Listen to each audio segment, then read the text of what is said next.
Hola Claudia, hola Roberto. Vamos a seguir con los cuentos. Las elecciones federales de 1997. En 1997, el PRI perdió el control de la Cámara de Diputados y el Senado, prácticamente la mitad de los lugares, 51 de 128. Quedaron en manos de la oposición. En estas elecciones se pudo elegir por primera vez a un gobernante para la capital del país, triunfando Cuauhtémoc Cárdenas, líder del PRD. El país comenzó a acercarse a la democracia. El 22 de diciembre de 1997, en el poblado de Acteal, municipio de Chenaol, un grupo de paramilitares asesinó a 45 personas, incluyendo mujeres y niños. Esto causó gran enojo en la sociedad y se detuvo a quienes dispararon, pero no a quien planeó este crimen. Es una de las violaciones a los derechos humanos más graves de la última década.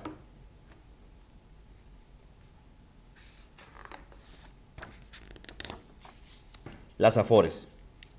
En el año de 1997, el sistema de pensiones del gobierno había entrado en una severa crisis, por lo que el presidente Zedillo hizo cambios profundos. Se crean las administradoras de fondos para el retiro, Afore, que son pagos que los trabajadores y sus patrones hacen durante el tiempo en que el empleado trabaja y que éste puede retirar cuando se jubila. La literatura mexicana de luto. En 1998 fallecieron dos personajes de las letras mexicanas, Octavio Paz y Elena Garro. Octavio Paz fue ganador del Premio Nobel de Literatura en 1990. Su vida y su obra dejaron una importante huella en la vida cultural de México, pues sus libros han sido leídos por miles de mexicanos. Y en 1999, las letras mexicanas nuevamente se pusieron de luto, pues falleció el poeta Jaime Sabines, nacido en Chiapas, cuya obra tiene muchos admiradores entre los jóvenes.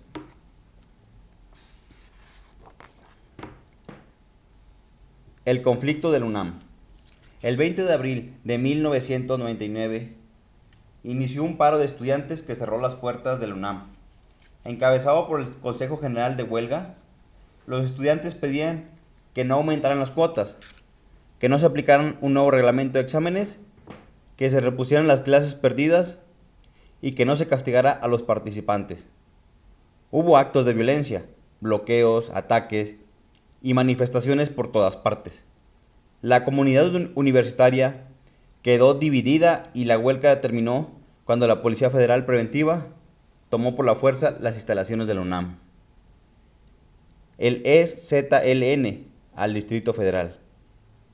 Buscando una solución al conflicto, 1111 zapatistas viajaron al Distrito Federal y el 13 de septiembre de 1997 realizaron una marcha al Zócalo capitalino, pero el gobierno no los escuchó.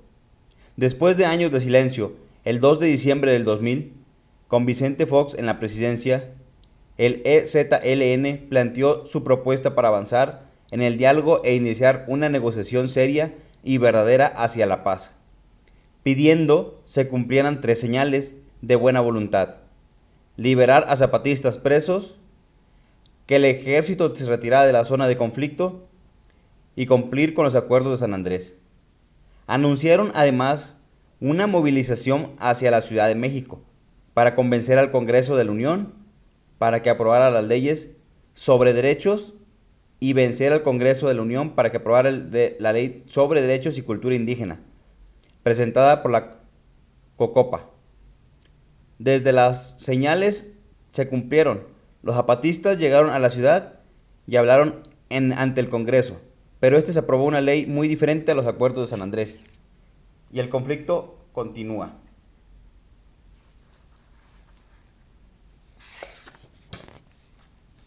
La campaña presidencial de los candidatos del PRI y el PAN.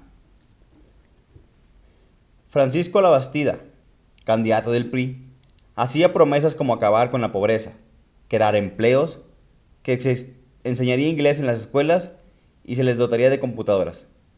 Vicente Fox prometía que se tendría la inflación más baja de la historia y que la economía crecería muy rápido sin aumentar impuestos, que se acabaría la corrupción. A través del grupo Amigos de Fox gastó mucho dinero, viajó dentro y fuera del país y criticó a los gobiernos priistas por estar 70 años en el poder sin dar la posibilidad a ningún cambio. Las campañas presidenciales de los candidatos del PRD y PAN. Cuauhtémoc Cárdenas Solano, desde su propuesta como jefe de gobierno del Distrito Federal, se lanzó como candidato del PRD. En su campaña criticó al PRI por haber empobrecido al país, que la Bastida y Fox privatizaron a Pemex y a la Comisión Federal de Electricidad.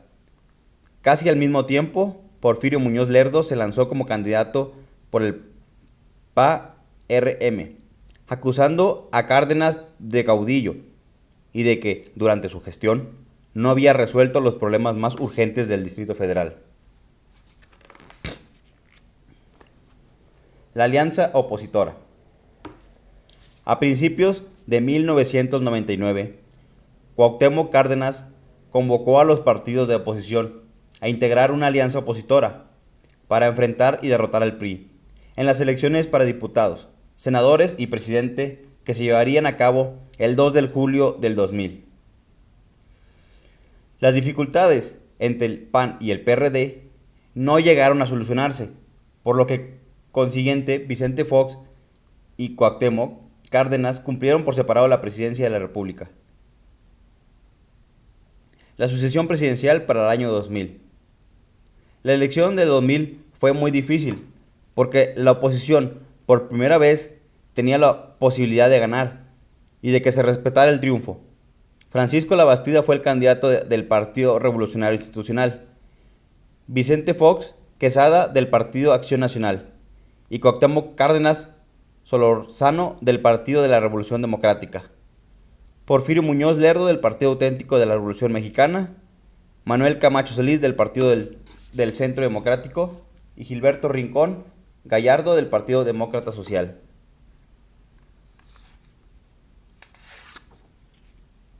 Final de las campañas presidenciales. La campaña presidencial fue intensa. Los medios de comunicación participaron como nunca y mostraron la apertura de los candidatos, debatiendo públicamente, permitiendo que la población obtuviera elementos de juicio antes de votar. El Instituto Federal Electoral, IFE. Hasta la aparición del Instituto Federal Electoral, las elecciones comenzaron a ser creíbles. Los ciudadanos pudieron confiar en que sus votos se contaban bien y que no se les engañaba ni se les hacía fraude. Aunque surgió controlando por la Secretaría de Gobernación, se hizo independiente y ahora maneja la lista de quienes pueden votar, la elección de funcionarios y representantes de partidos en casillas, vigilar los gastos de campaña y equilibrar la competencia entre partidos grandes y pequeños. El triunfo del PAN en julio del 2000.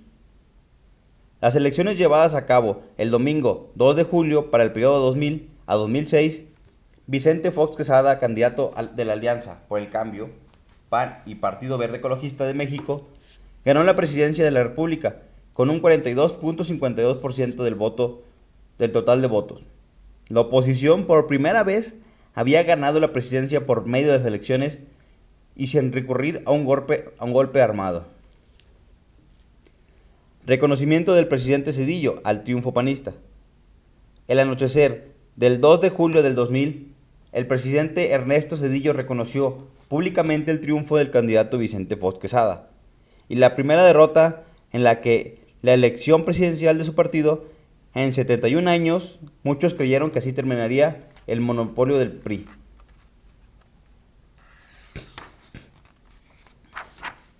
Del presidencialismo a la democracia representativa. El triunfo de Vicente Fox y que hubiera un cambio de poder pacífico y ordenado fue mucho más que cambiar de presidente y de partido en el poder. Significó que el autoritarismo del presidente comenzaba a acabarse, que se estaban dando los primeros pasos hacia reformas de gobierno, donde las cámaras de diputados y senadores sean más importantes en la toma de decisiones. Lo mismo que el Poder Judicial. Hay, sin embargo, un largo camino por recorrer para llegar a un verdadero sistema democrático y representativo. El avance del PAN en el país no fue suficiente para ganar la confianza en el PRD. Por segunda vez, el IFE proclamó a López Obrador como jefe de gobierno en el Distrito Federal, habiendo obtenido 39.57% de la votación. La Ciudad de México fue testigo del desplome del PRI. Y bien, hasta aquí terminamos este libro. Historia de México para niños. Adiós.